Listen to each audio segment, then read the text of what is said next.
शिव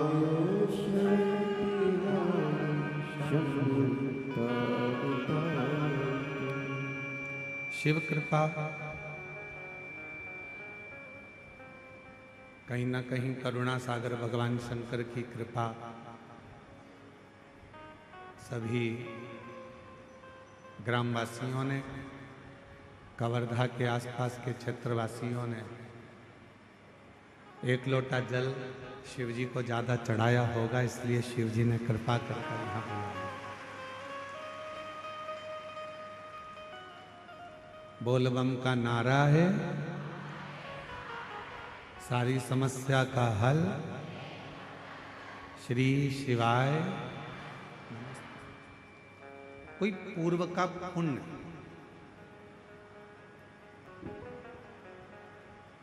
कोई पूर्व का सत्कर्म, कोई पूर्व का अच्छा कर्म हमें भगवान देवादिदेव महादेव की पवित्र आराधना तक, साधना तक, शिव मंदिर तक लेकर जाता है।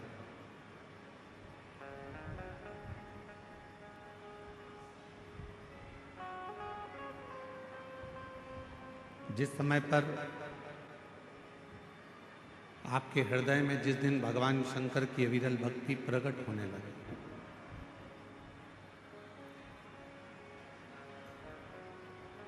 जिस समय आपके हृदय में शिव नाम समाने लगे,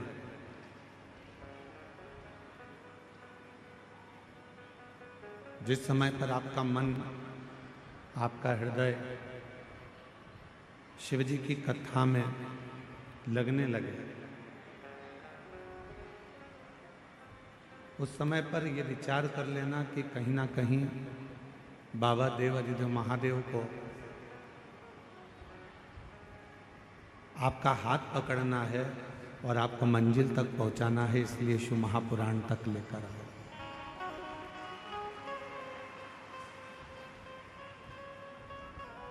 शिव भक्ति, शिव उपासना, भगवान शंकर की अविरल भक्ति, आराधना, साधना, जो समझ गया उसके लिए सरल है और जो ना समझा उसके लिए कठिन।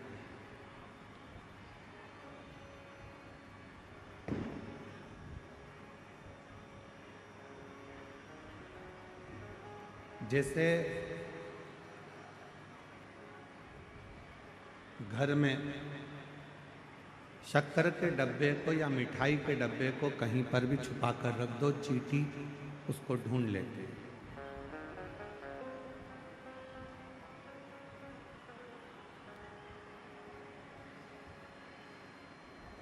आपने शक्कर का डब्बा या मिठाई का डब्बा कहीं पर भी छुपा कर रखा, उसको चींटी ने ढूंढ लिया।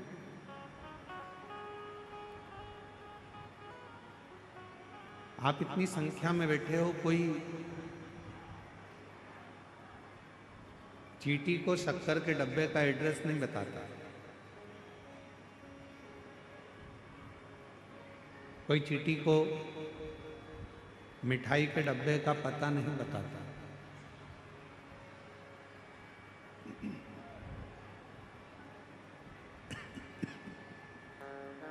चींटी स्वयं मिठाई के डब्बे को ढूंढ लेती है, शक्कर के डब्बे को ढूंढ लेती है।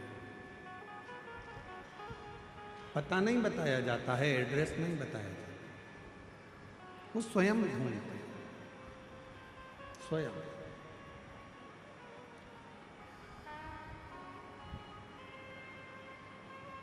शिव महापुराण की कथा कहती है, जैसे चींटी को एड्रेस नहीं बताया जाता, पता नहीं बताया जाता, और चींटी शक्कर के डब्बे को, मिठाई के डब्बे को ढूंढ लेती है, उसी तरह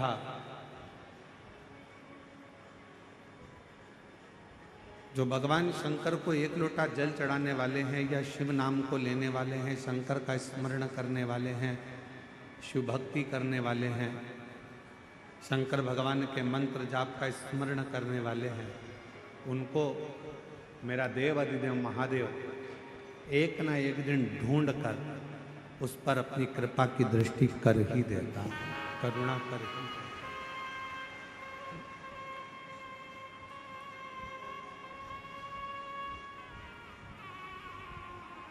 और मैंने तेरे ही भरोसे बाबा, तेरे ही भरोसे हवा बिच उड़ती जावांगी बाबा, डोल छड़ी कटी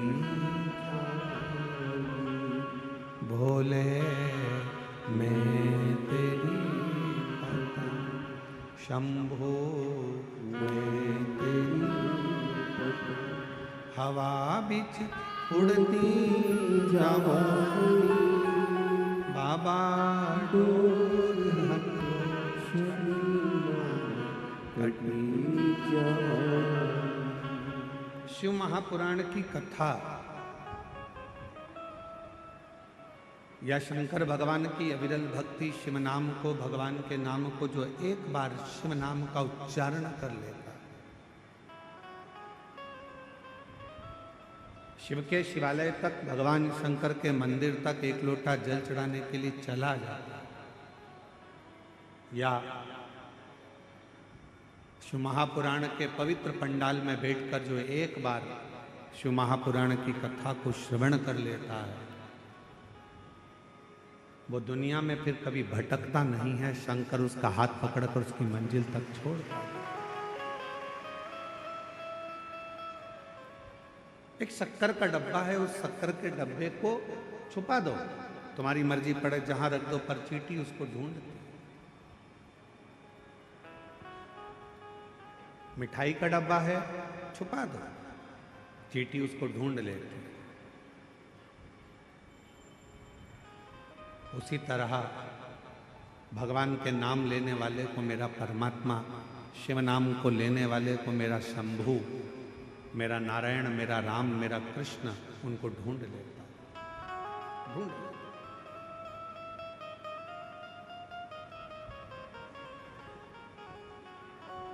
दुनिया के लोगों को शायद मालूम नहीं है, यह मार्गशीर्ष मास है, एक ऐसा महीना। तिवारी जी, हम आपको साधुवाद देते हैं, गणेश प्रसाद तिवारी जी। आपकी धर्मपत्नी श्रीमती नेहा तिवारी जी को भी धन्यवाद देते हैं, आपके सुपुत्र आशीष तिवारी जी को भी धन्यवाद देते हैं। यह मार्गशीर्ष मास एक ऐसा महीना है जिस महीने में आद्रा नक्षत्र के समय, शिव महापुराण की कथा कहती है कि आद्रा नक्षत्र में ब्रह्मा और भगवान विष्णु दोनों ने भगवान शंकर की दिव्य ज्योति शिवलिंग का प्रथम दर्शन किया था। ऐसा पवित्र मास मार्गशीर्ष मास।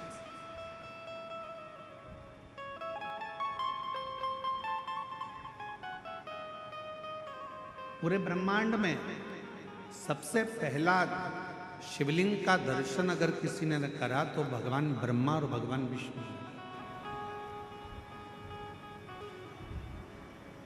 और इसी मार्गशीर्ष मास में, जिस महीने में आप कथा सुन रहे हैं, इसी मार्गशीर्ष मास के आद्रा नक्षत्र में, और आपको बताते हुए बड़ी प्रसन्नता हो रही है कि वो आद्रा नक्षत्र इसी कथा के बीच में पड़ेगा 9 तारीख को, 9 नवंबर।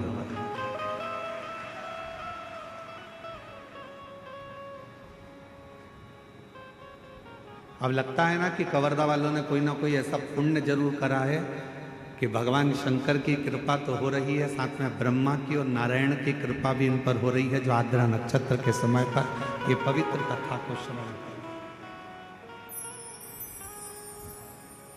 शिव महापुराण में तो यहाँ तक वर्णन किया गया है कि यदि मार्गशीर्ष मास के आद्रा नक्षत्र के दिन ब्रह्म मुहूर्त से लेकर शाम को प्रदोष काल तक अगर कोई एक बार भी भगवान शंकर के शिवलिंग का दर्शन कर लेता है तो उसकी जिंदगी में उसने कितने भी व्रत करे हो, उपास करे हो, उन व्रतों में, उन उपासों में अगर कोई त्रुटि रह गई हो, कोई गलती हो गई, कोई यज्ञ करा, अनुष्ठान करा, साधना करी, तप करा, व्रत करा, दान करा, पुण्य करा, सत्कर्म करा, उसमें अगर कोई त्रुटि रह जाती है, कोई कमी रह जाती है,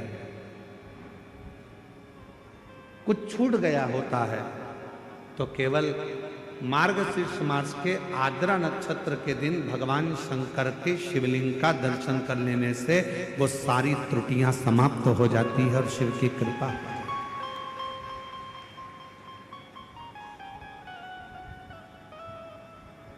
अब कितनी बड़ी कृपा है भगवान शंकर जी की कि ये 5 दिन की जो कथा है 6 तारीख से 10 तारीख तक जो हो रही है 5 दिन की कथा, उसमें बीच में 9 तारीख पड़ रही है और उस 9 तारीख को मेरे शंकर भगवान की प्रथम ज्योति का दर्शन हुआ, शिवलिंग का दर्शन हुआ आद्रा नक्षत्र के दिन भगवान शिव।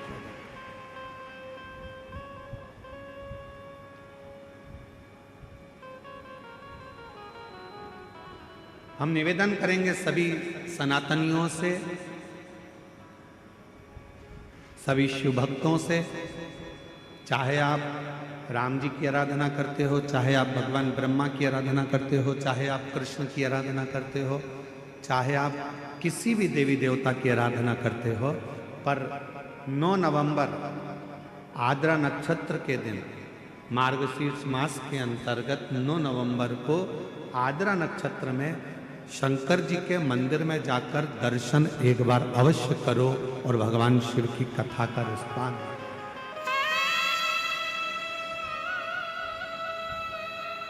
अवश्य।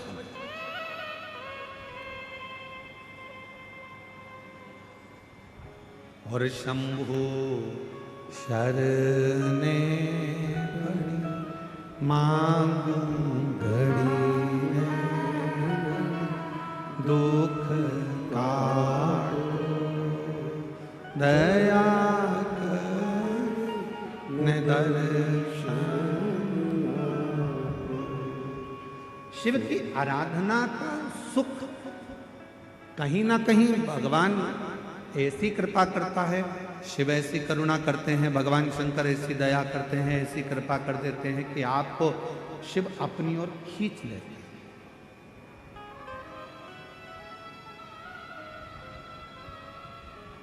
जैसे देवराज नाम का ब्राह्मण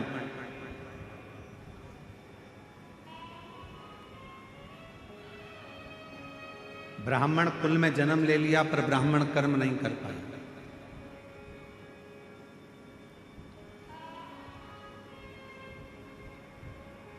कुछ संसार में ऐसे लोग भी जन्म लेते हैं जिनको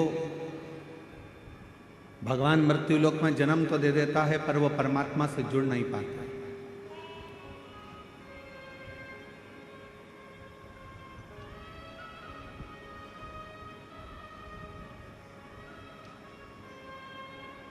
और संसार में कुछ लोग ऐसे भी जन्म लेते हैं जो सनातन धर्म में जन्म लेकर, हिंदू धर्म में जन्म लेकर भी हिंदू धर्म पर, सनातन धर्म पर उंगलियां उठाते रहे।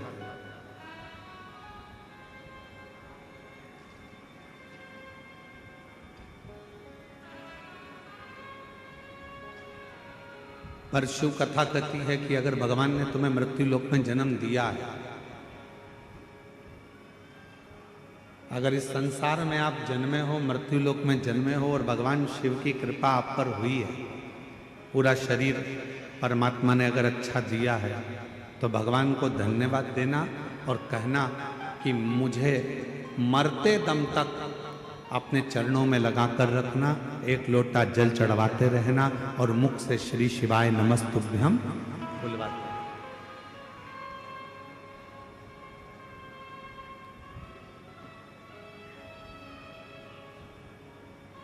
यदि संसार में जन्म मिला है तो इस मृत्यु लोक में जन्म लेने के बाद इस मानव शरीर को जो आपने दिया है वो मानव शरीर को हम व्यर्थ क्यों गवाएं?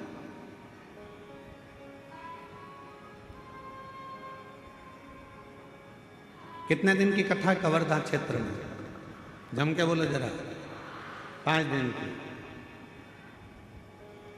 अब 5 दिन की कथा में भी एक दिन तो तुम यहाँ से निकलने में, वहाँ से निकलने में, बैरिकेड कूदने में, यहाँ से निकलने में, वहाँ से निकलने में निकाल दोगे तो बचेंगे कितने दिन?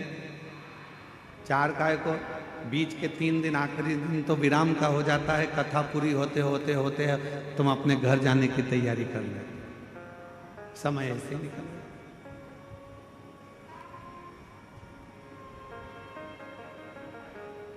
शिव कथा कह रही है अगर पड़ोसन भी यदि आपसे बात करना चाहती है तो थोड़ा सा उसको कोनी मार कर कहना तेरे हाथ जोड़ती हूँ, शांति से बैठ जा, अभी मुझे कथा सुन लेना।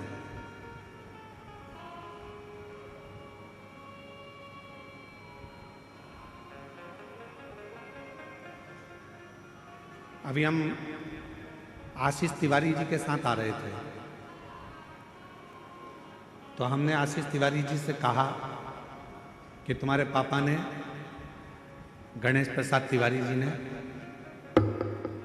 कवर्धा शहर छोड़कर ये छोटा सा जो गांव है, इस छोटे से गांव में इस कथा को रखा। तो हम आशीष तिवारी जी को धन्यवाद दे रहे थे कि आशीष, आपके पापा को, आपको और सारे कवर्धा वालों को बहुत बहुत आशीर्वाद है, कम से कम उन्होंने छोटा सा गांव इस कथा के लिए चुना। बड़े बड़े शहर के लोग, बड़ी बड़ी जगह के लोग साधन से, गाड़ी से, मोटर से, ट्रेन से, फ्लाइट से कथाओं में पहुंच जाते हैं, पर छोटे छोटे गांव के लोग इस पवित्र शिव महापुराण की कथा को सुनने के लिए तरसते रहते हैं। तो कम से कम आज यदि यजमान परिवार ने इस पवित्र कथा को, यदि कवर्धा वासियों ने इस कथा को यदि छोटे से गांव में रखा तो इस गांव की भी उन्नति और साथ में गांव में रहने वाले सभी, मेरी जीजियाँ, मेरे जीजा, मेरी बेटियाँ, बेटा, सब इस कथा को श्रवण कर कर अपने जीवन को धन्य बना ले, सार्थक। बोल बम का नारा है, दोनों हाथ उठाकर हर हर महादेव। भगवान शिव की जो अविरल भक्ति है, शिव की जो उपासना, शिव की जो साधना है, वो यही दर्शन है।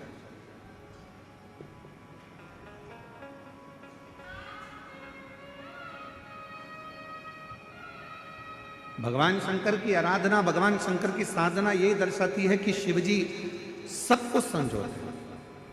एक देवराज नाम का ब्राह्मण, ब्राह्मण कुल में जन्म ले लेता है। ब्राह्मण कुल में जन्म लेने के बाद भी वो ब्राह्मण कर्म नहीं कर पाता।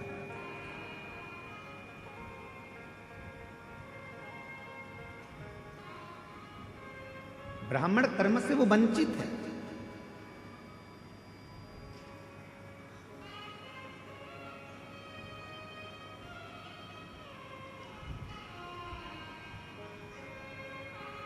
शिव महापुराण की कथा कहती है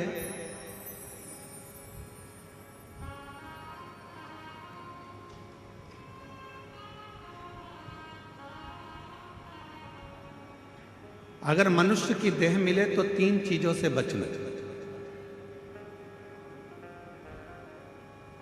पहले नंबर पर है कर्ज, दूसरे नंबर पर है क्लेश और तीसरे नंबर पर है कलंक।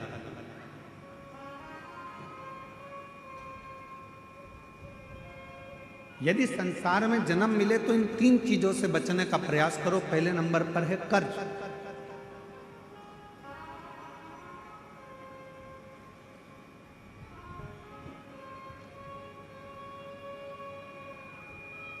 थोड़ा सा भी कर्ज हमारे जीवन में अगर हो जाता है, थोड़ा सा कर्जा आ जाता है तो वो कर्जा बढ़ते बढ़ते बढ़ते बढ़ते एक दिन हमारी जमीन को, हमारी जायदाद को, हमारे मकान को भी बर्बाद कर देता है।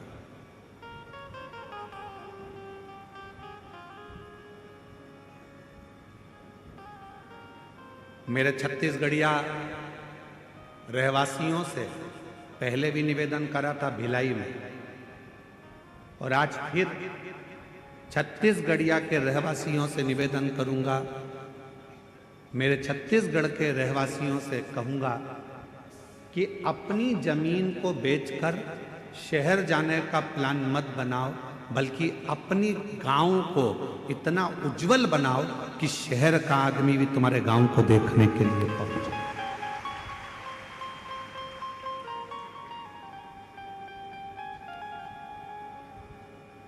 एक सच्चा छत्तीसगढ़िया, हम अपनी भाषा में कहते हैं जय जोहार।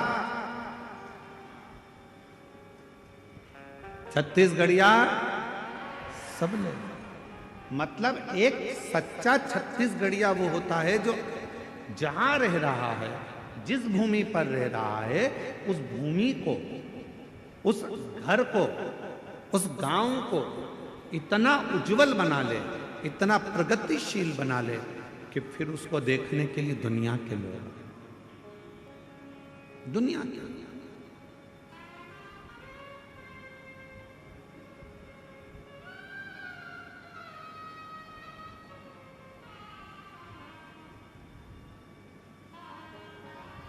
यहाँ जितने छत्तीसगढ़ के मेरे जीजी जीजा बैठे हैं, आप सब कोई साधारण नहीं हो। जितने भी बैठे हो, आप भगवान श्री राम जी के नाना जी और नानी जी हो।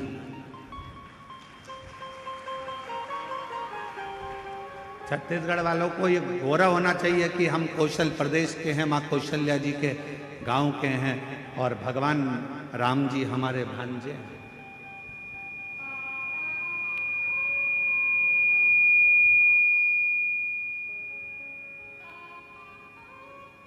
सहजता नहीं है।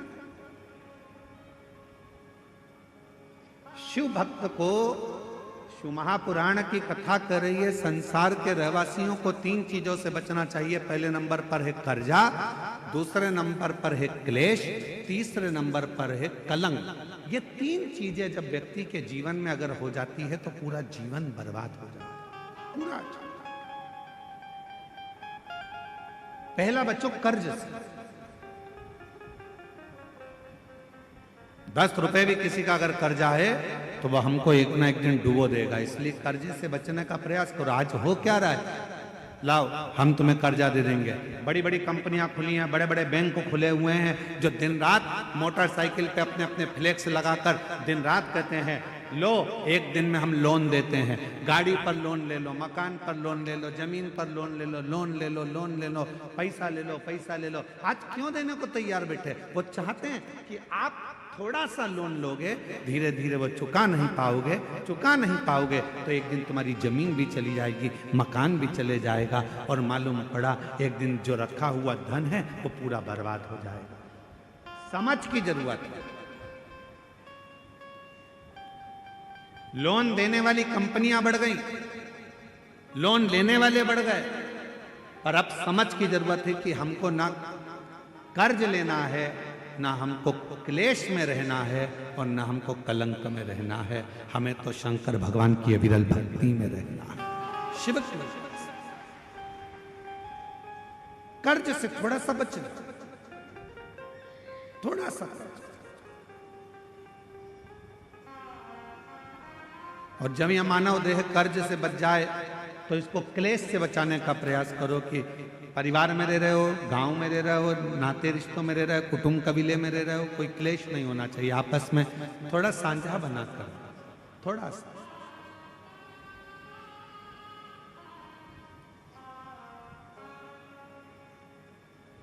आप सबको मालूम है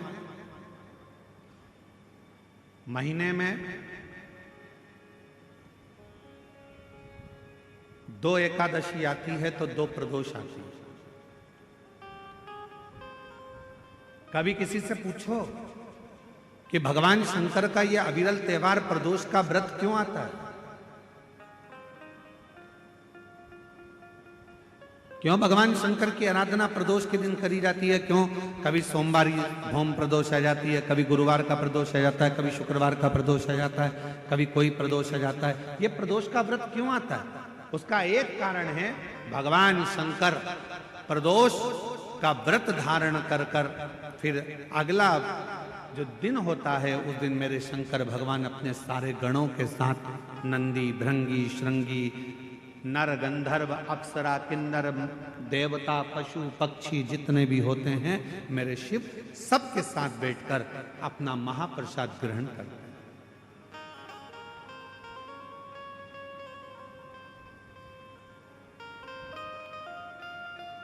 साथ बैठने पर हमारा क्लेश समाप्त होगा।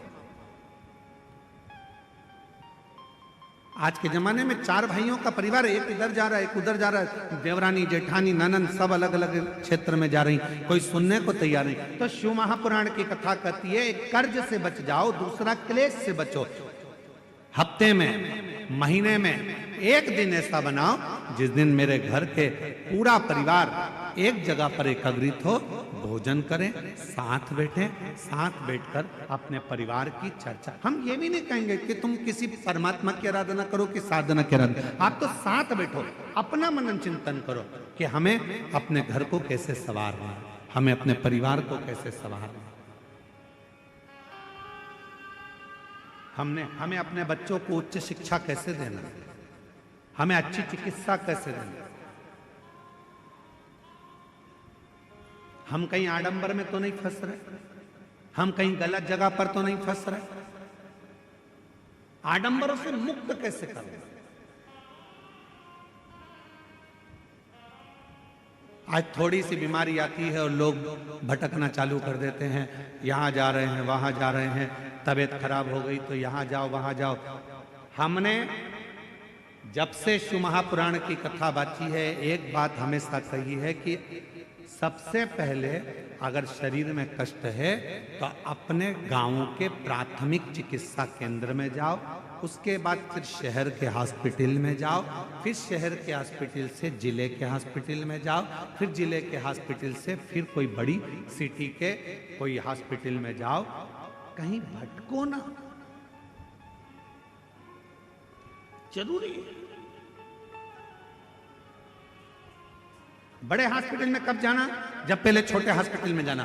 बड़ा हॉस्पिटल वाला क्या करेगा, तुम्हारे पहले की हॉस्पिटल की फाइल दिखाओ, साहब ये हमने हमारे गांव के हॉस्पिटल में दिखाया था, साहब ये हमारे कवर्धा में दिखाया था, साहब हम फिर बिलासपुर पहुंचे, साहब अब हम रायपुर आए हैं, ये देखो हमने ये जांचें कराई है। छोटे हॉस्पिटल से बड़े हॉस्पिटल तक जाओ। पर आजकल व्यक्ति क्या करता है, डायरेक्ट बड़े में जाने की सोचता है। उसी तरह जैसे गांव के लोग इकट्ठे हुए और कहां जा रहे हो साहब, तो कहा हम अमरनाथ जा रहे हैं। कहां जा रहे हो साहब, हम केदारनाथ जा रहे हैं। तो हम उनसे पूछे भैया तुम अमरनाथ जा रहे हो, बड़े हॉस्पिटल में जा रहे हो, तुम केदारनाथ जा रहे हो, बड़े हॉस्पिटल में जा रहे हो। पर ये तो बताओ कि प्राथमिक चिकित्सा केंद्र पहुंचे कि नहीं पहुंचे। पहले अपने गांव में जो शंकर जी का मंदिर है उसमें जाना चालू करा कि नहीं करा, पहले शिव जी के मंदिर में जाना चालू करा कि नहीं करा। आज का व्यक्ति अमरनाथ जाना चाहता है, आज का व्यक्ति केदारनाथ जाना चाहता है, पर आज का व्यक्ति अपने घर के पास में जो शंकर जी का मंदिर है वहां जाना नहीं चाहता। लोग देखेंगे, हंसेंगे, ताना कसेंगे, कोई कुछ कहेगा, कोई कुछ कहेगा। पहले चिकित्सा केंद्र, प्राथमिक चिकित्सा केंद्र जाइए, पास के मंदिर जाइए।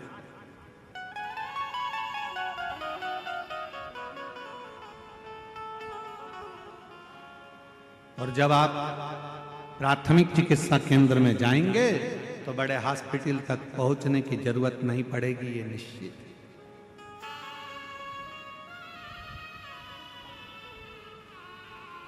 भटक रहे,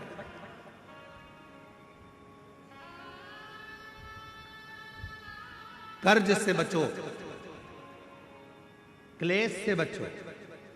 हफ्ते में एक दिन ऐसा बनाओ कि हमारा घर, हमारा परिवार, हम सब बैठे भगवान शंकर प्रदोष का जब आनंद करते हैं तो भगवान शिव सारे नंदी, भृंगी, श्रृंगी गण जितने भी हैं, देवता, किन्नर, गंधर्व जितने भी हैं, सबको एक साथ लेकर बैठते हैं, सबको एक साथ लेकर प्रसाद ग्रहण करते हैं, प्रसाद एकजुटता, क्लेश से। और तीसरे नंबर पर कहा कलंक से बचिए।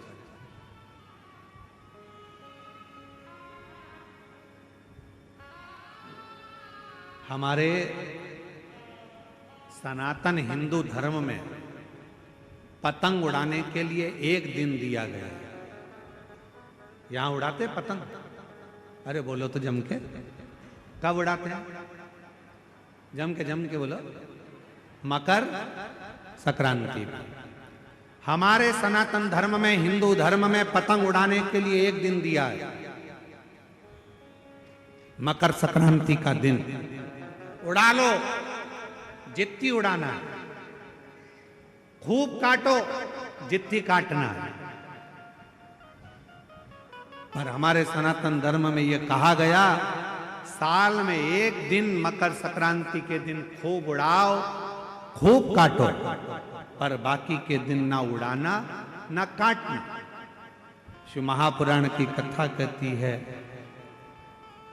किसी का कोई काम हो रहा है, किसी के बेटे की शादी हो रही है, किसी की बेटी का संबंध हो रहा है, लोग हर कुछ बोलकर उड़ा देते हैं और उसके संबंधों को काट देते हैं। शिव महापुराण की कथा कहती है, कोई उन्नति की सीढ़ी पर चढ़ रहा है तो उसको चढ़ने दो, बढ़ने दो, उसको काटने का प्रयास मत करो, क्योंकि हम सब सनातनी हैं।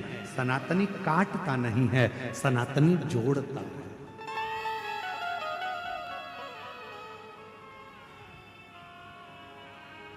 सनातनी कभी काटने का काम नहीं करेगा, सनातनी जोड़ने का काम करेगा। वो जोड़ता है। इसलिए वर्ष में एक दिन दे दिया गया, मकर संक्रांति का दिन, कि खूब उड़ाओ, खूब काटो। तुम्हें जितनी पतंग उड़ाना है उतना उड़ाओ, जितनी तुम्हें काटना काटो, पर बाकी के दिन किसी का संबंध हो रहा है, बेटे की शादी हो रही है, बेटी का संबंध हो रहा है, कोई पढ़ने के लिए जा रहा है, एजुकेशन करने के लिए जा रहा है, कोई नौकरी करने के लिए जा रहा है, हम काटते जाते हैं। तेरे बस का नहीं है, तुझसे नहीं बनेगा, तू इंजीनियरिंग नहीं कर पाएगा, तू डॉक्टर नहीं बन पाएगा, तू ये नहीं कर पाएगा, तू वो नहीं कर पाएगा। बल्कि उसको हिम्मत दो, तू हमारे गांव का है, हमें विश्वास है कि एक ना एक दिन तो इंजीनियर बनकर रहेगा, एक ना एक दिन तो डॉक्टर बनकर रहेगा, एक ना एक दिन तो कलेक्टर बनकर रहेगा। ये उसको विश्वास दो, उसको बल दो, उसको शक्ति दो, उसको दृढ़ता बनाओ, तो वो उन्नति करेगा।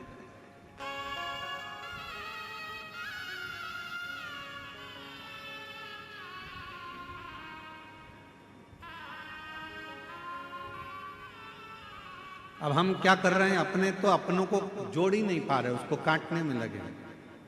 तेरे बस का नहीं है तो कुछ नहीं कर सकता। शिव महापुराण की कथा में देवराज नाम के ब्राह्मण का चरित्र आता है कि देवराज नाम का ब्राह्मण कुल में जन्म लिया।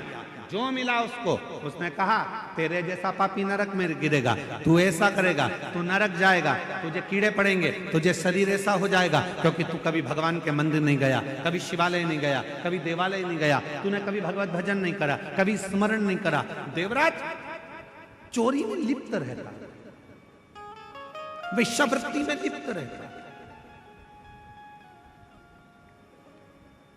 उस देवराज नाम के ब्राह्मण ने कभी कोई अच्छा कर्म नहीं करा, बेकार कर्म में वो लिप्त रहा, बेकार। अब जरा विचार करिए,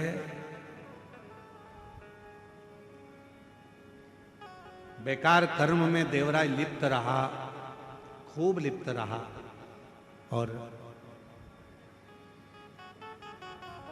उसकी जो माता जी थी, उसकी जो माँ थी, वो भगवान की परम उपासक थी। उनकी जो माँ है वो भगवान की परम उपासक, शिव की साधना, शिव की आराधना।